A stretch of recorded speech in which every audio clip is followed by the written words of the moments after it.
That will be the most expensive attack in football, with an average price of 100 million per attacker.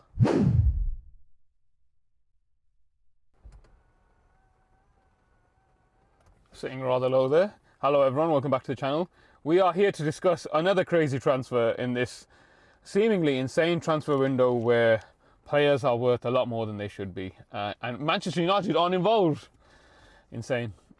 Bradley Barcola is reportedly joining Liverpool. Deal has been agreed. £100 million with the option or the add-ons of 20 million potentially occurring.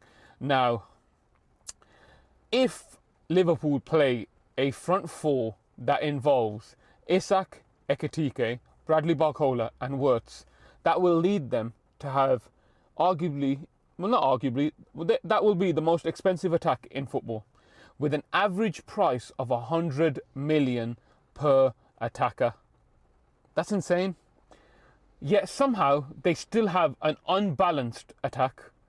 This signing speaks to a Liverpool that I've never seen before, or I've not seen for a long time. Under Michael Edwards, under Jurgen Klopp, under Ian Graham, Dr. Ian Graham when he was there as well, Liverpool are a very calculated side who looked at data, who signed players who became £100 million players or worth £100 million. They never went out and spent that money on said players. Now, this attack that they have, which averages a price of £100 million per player, where does the creativity come from? This is an attack that will thrive in situations where they're countering in transitions, as a smart artist call it, the transitions. That's where they will thrive. Isak, Barcola, Wirtz, Ekitike, they will thrive in such environments. What about when you play literally every Premier League side who sets up well, sets up efficiently, sets up smartly? What will you do then? Because we've seen it against Newcastle. Would Bradley Barcola have made a difference against Newcastle? Probably, because I don't think Rio looked comfortable on the right, and Gakpo doesn't offer you much when it comes to going behind the lines or beating his man. Gakpo needs space, and when he does have space, he's clinical.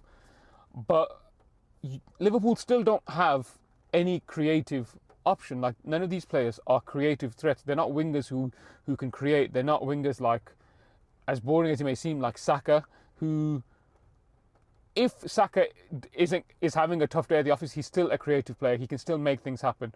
Who did Liverpool have that does that? They had Salah, who could do anything on the wing. But who do they have now? Rio is a direct threat. Barcola is a direct threat. Munoz is literally direct. I don't know about threat. Chiesa, if he's fit, like, how does that work? Gakpo is probably leaving now. So they will recoup some of the Barcola money that they're spending, but where is the creativity on the wings? You need to have direct threats on the wings and you need to have creative threats on the wing. Now, my club, Manchester United, have direct threats which are slightly... Well, I mean, Mbeumo is a very good direct threat. He's a B-Tech Mo Salah. He obviously nowhere near his ability, but that's the kind of mould he's in. They have a creative threat, it's sort of like Shea Lacey, Amad Diallo.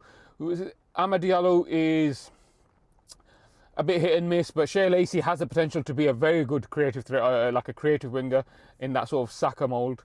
But obviously, from what it looks like, he lacks the physical aspect of what Saka has, the off the ball stuff. But Liverpool don't have that option, and they still don't have a right winger. They've spent over 400 million on this attack, and they don't have a right winger. This is terrible squad planning, like absolutely terrible. And I just think you've now spent all this money on your attack. You've ignored your midfield. You've sold Curtis Jones, arguably for cheap, I think, 30 million. I know he's gone to Inter, but that's a Premier League winner twice. Premier League, like, first team level. He can hold the ball. He gets around the pitch. The style of football you play arguably doesn't not suit him. Like, he could work in that system. We've seen Irola use lesser players at Bournemouth. Who are you signing in midfield? Are you going to spend this amount of money in your midfield? Because it's all good and well having the most expensive attack in football, But who's going to play the ball to them behind him?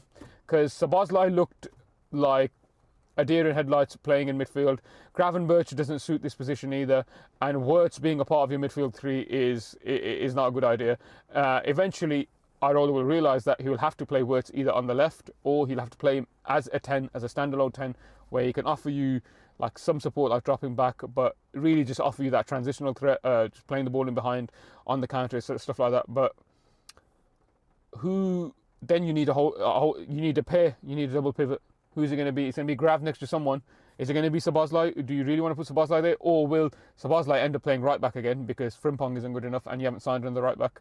And then you need a partner to Grav. Is it going to be McAllister again? Because that's not good enough. Who will it be? All this money spent has been spent terribly. Liverpool would be much better off leaving Rio and Munoz as a left wing pairing on the left side, selling Gakpo, or leaving him for the meantime, selling him in January maybe, whilst Ekitike came back to fitness, and using Gakpo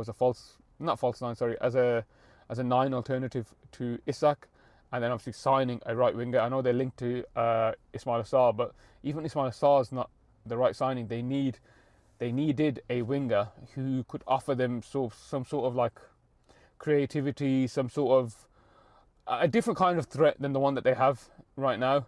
Who would that winger be? If I was just going off the top of my head, I couldn't. I can't actually think of anyone. I mean, Thauvin maybe, but he's been in the Premier League before. He's doing really well. He seems to have matured since his Premier League days. That's a cheap option there, whilst you go out and look for another player. But apart from that, I can't really think of anyone. But yeah, that's my 2 pence on this situation. This transfer market is crazy, and yeah, best of luck, Liverpool. I don't mean that.